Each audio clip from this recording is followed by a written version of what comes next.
Hey everybody, Chris here with Enright Automotive. I hope you're doing fantastic. I wanted to do another video on another common question we get in the industry, and that is my vehicle worth fixing?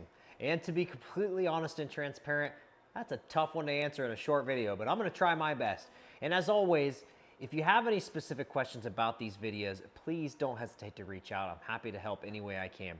So, is my vehicle worth fixing? Is your vehicle worth fixing? Well, the short is, in most cases, yes, they are worth fixing over buying a new vehicle. And let me kind of run that through for you and explain why. So the average car payment in America is somewhere around $700. Well, let's say you're not going to go buy one of those really expensive cars and you're going to have a $500 a month car payment.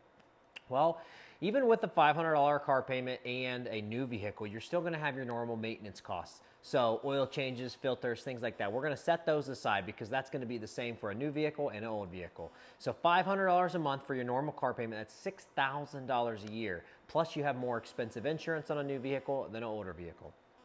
So let's take that scenario and do the math. It's extremely rare that you're gonna have $6,000 of repairs in a year. Now don't get me wrong, that does happen from time to time. It's spread out through the year, but in most cases you're not gonna see that. And if you do, it's extremely even more rare for you to see $6,000 year repairs back to back to back. And of course, a new car, you're gonna be paying that off 6, 7, even 8 years. I've seen some loans.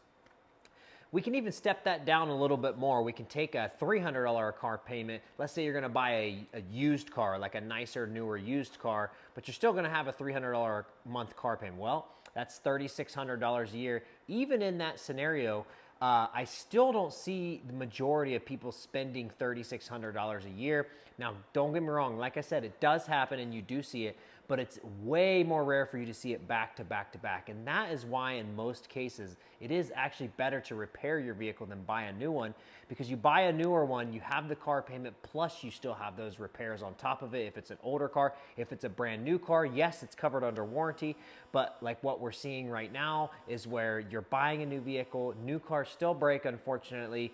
Yes, it's covered under warranty, but then those parts are on back order and you have a brand new vehicle you're making a payment on and it's sitting at the dealership for months while you're waiting for a part that is not available. So there's a win-win on one side, there's a win-loss on the other side, there's a lose-lose on one side. Obviously, like I said, every situation is going to be completely different, so make sure you ask in that particular situation in yours. But in most cases, that is going to be the case. It's better to repair your vehicle. So, as always, like I said, if you have any questions, feel free to reach out. I'm happy to answer any way I can and help out any way I can. Appreciate it.